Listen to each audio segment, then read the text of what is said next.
जन्मों जन्मों के राग द्वेष को कैसे समाप्त करें?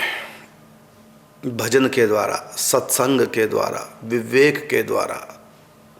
चाहत यदि हमारी होगी, राग, संसार में राग की और द्वेष की हानियां कितनी हैं, इस पर जब हम विचार करेंगे तो कभी राग द्वेष में फंस ही नहीं पाओगे।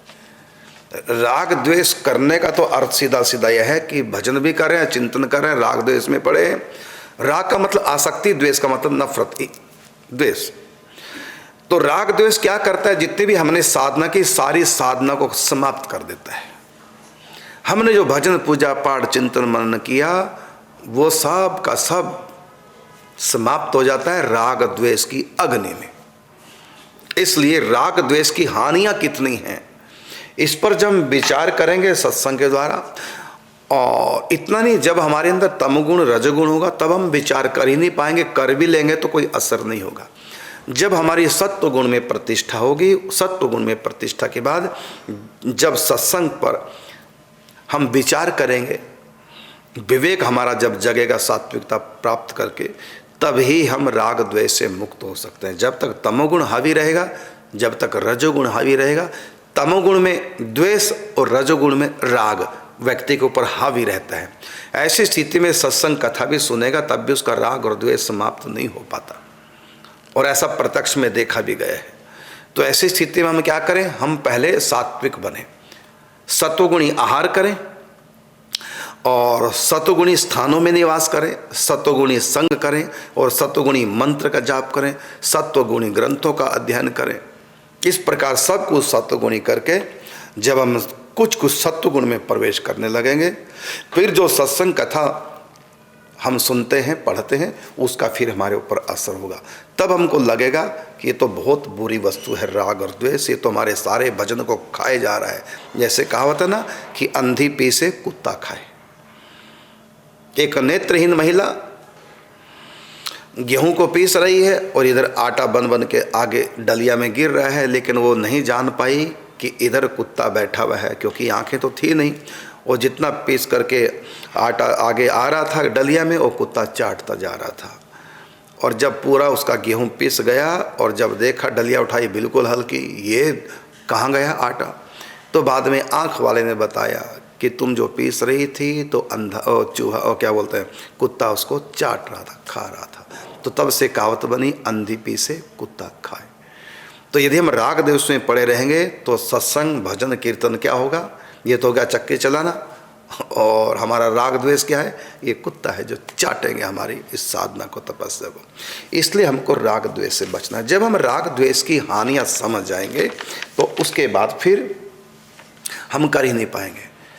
पूज्य हमारे द्वादश गुरु में एक गुरु हैं पूज्य श्री पंडित जी महाराज, तो अपने गुरुदेव भगवान श्री उड़िया बाबा से सत्संग कर रहे थे। तो उस समय पंडित जी से कहा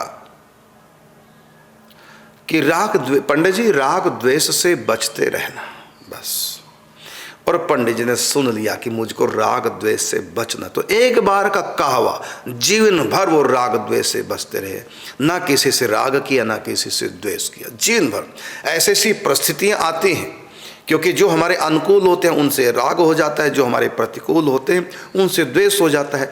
तो पंडित जी के अनुकूल भी इतने थे, लोग उनको साक्षात गिरिराज जी का स्वरूप मानते थे, उनकी सेवा करते थे, तब भी उनमें राग नहीं हुआ। और कई ऐसे थे स्वार्थी, तो पंडित जी से द्वेष भी करते थे, तो उनसे पंडित जी का द्वेष नहीं हुआ। तो पंडित जी को एक बार गुरुदेव भगवान श्री उड़िया बाबा ने कहा था कि पंडित जी राग द्वेष से बचते रहना, तो जीवन भर बचे रहे। क्यों? क्योंकि सात्विक महापुरुष थे। जो तमोगुणी रजगुणी होते हैं वो कहने से मानते नहीं, न मान सकते हैं। ऐसी स्थिति में पहले हम अपने सत्वगुण को बढ़ाएं, सत्वगुणी आहार करें और सत्वगुणी संग करें, सत्वगुणी ग्रंथों का अध्ययन करें, सत्वगुणी मंत्रों का जाप करें। इस प्रकार करते करते धीरे धीरे भी सत्वगुण आने लगेगा। और अधिक से अधिक कोशिश कीजिए एकांत रहने की, क्योंकि समूह के बीच में रहेंगे तो राग द्वेष बढ़ता रहेगा। एकांत रहने की प्रयत्न कीजिए अधिक से अधिक।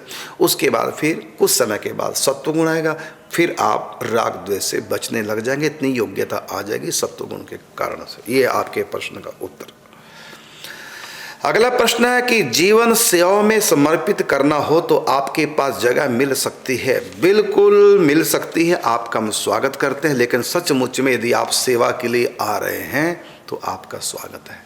यदि आप सेवा करवाने आ रहे हैं, अति वृद्ध हो गए, अब सेवा के नाम से, जैसे कहते ना, हे भगवान मेरे को एक ऐसी सुंदर सी कोठी दे दो, मैं उसमें आपका मंदिर बनाऊंगा। तो कोठी है 2 करोड़ की और मंदिर है 5,000 का, बना दिया भगवान का। तो दरअसल हम मंदिर के लिए नहीं कोठियाँ मांग रहे हैं, बल्कि मंदिर मतलब हम मंदिर का लालच देकर भगवान से कोठी बनवा रहे हैं, उनसे प्रार्थना कर रहे हैं। इसी प्रकार लाखों का भगवान से काम कराएंगे। माँ मुरादें पूरी कर दो, हलवा बांटूंगी। तो 10 रुपये का हलवा बांट दिया और लाखों रुपए की मुराद पूरी करा ली। ये तो हम लोगों के हाल है। तो सेवा कराने के बहाने से कहिए तो नहीं कि आप स्वयं अपनी सेवा करवाना चाह रहे हैं, मैं अतिशय वृद्ध हो गया हूँ, और फिर दूसरा कि घर वाले जो है मुझको लायक नहीं करते, मेरी बात नहीं मानते, चलो बाबा के बीच में चलो, ऐसा तो नहीं है। सचमुच में आप सेवा करने के लिए यदि आ रहे हैं तो सेवा कीजिए। धन आपके पास है, धन से कीजिए। तन आपका तंदुरुस्त है, तन से भी सेवा कीजिए।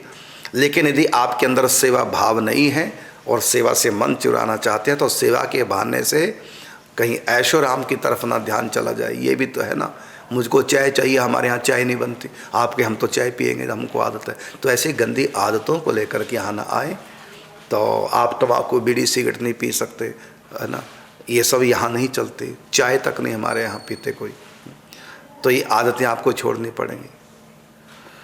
और आप भजन चिंतन भी करेंगे, क्योंकि 6 घंटे यदि आप भजन नहीं करेंगे तो आप सेवा भी नहीं कर पाएंगे। 6 घंटे भजन करें, 6 घंटे सेवा करें, और 6 घंटे सत्संग और अपने सिर को दें, और 6 घंटे आराम करें, सो जाएं। यदि आपका 6 घंटे का भजन नहीं तो आप सेवा भी नहीं कर पाएंगे। सेवा के नाम से भोगी बन जाएंगे, सेवा के नाम से राग द्वेष का माहौल बना देंगे, सेवा से मन चुराने लगेंगे। तो इस प्रकार सेवा करने वालों को तो बड़ा पवित्र मन चाहिए, तभी सेवा होगी। सचमुच में आपके पास सेवा भाव है तो आपका स्वागत है, और नहीं तो नहीं आना। यदि सेवा भावना नहीं है तो बिल्कुल इधर आने की आवश्यकता नहीं। सचमुच में सेवा भावना पवित्र है, क्योंकि सेवा इतनी बड़ी चीज है। सेवा सबसे, सेवक धर्म कठोरा, ये सबसे कठोर साधना है सेवा करना, इतना आसान नहीं। पूरा स्वार्थ जला देना पड़ता है। आश्रम में मान ले कोई संत आ गए, यात्री आ गए, अपना कमरा खाली कर दो, कमरा नहीं है, उनको कमरा दो, स्वयं बाहर सो, ऐसा भाव होना चाहिए। हम लोग ऐसे ही करते हैं, कई बार ऐसा होता है। तुम सोचो मेरे कमरे में कोई दूसरा आए तो तुम सेवा करने आए हो कि अपनी सेवा कराने आए हो? अपने सुख का बिल्कुल भी ध्यान नहीं करना। अपने सुख का ध्यान करोगे तो सेवा हो ही नहीं सकती। सेवा इतनी आसान नहीं है, बड़ा कठिन काम है। और कोई महापुरुष बिरला होता है जिसके अंदर ये सेवा भाव, और इसको उसका अंतिम जन्म है। इससे बड़ी कोई उपासना नहीं है, सेवा से बड़ी कोई उपासना नहीं। और ये सेवा तो मरने के बाद ठाकुर जी के धाम में जाएंगे तो वहाँ भी जाएगी सेवा, वहाँ भी हम प्रिया प्रीतम की सेवा ही करेंगे। सेवा हमारी मंजिल है, सेवा हमारा धर्म है, इतनी ऊंची है सेवा। सचमुच में आपका सेवा भाव है, चाहे आप तन से करें चाहे धन से करें, वो तो पता चल जाएगा। मेरे पास बड़ी तेज आंखें हैं, सेवक को तो मैं लाख कोस से भी ढूंढ लेता हूँ। यदि आप सेवक हैं तो मैं आपसे वार्तालाप करूँगा, आपको देखते मुझको पता चल जाएगा कि आप सेवक हैं कि नहीं है। इसलिए आप सचमुच में सेवा करना चाहते हैं, आइए, आपका स्वागत है। लेकिन फिर भी हम आपकी परीक्षा करेंगे कि आप सचमुच में सेवा के उद्देश्य लेकर के यहाँ आए, अपना उद्धार करने आए कि समय पास करना है। हमारी आंखें बड़ी तीखी हैं इस मामले में, हम पहचान जाते हैं। तो आप सेवा करना चाहते हैं, बिल्कुल आइए, आपका स्वागत है।